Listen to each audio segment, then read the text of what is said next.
मेरे नबी ने फरमाया कि सबसे बदतरीन बर्तन जिसे आदमी भरता है वो पेट है।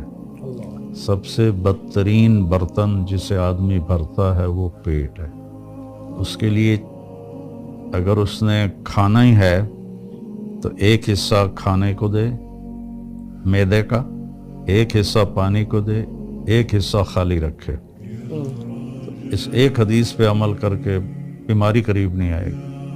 तकदीर अलग चीज़, जिंदगी तो उतनी है। भूख हो तो उठ जाओ, ये सीख लो।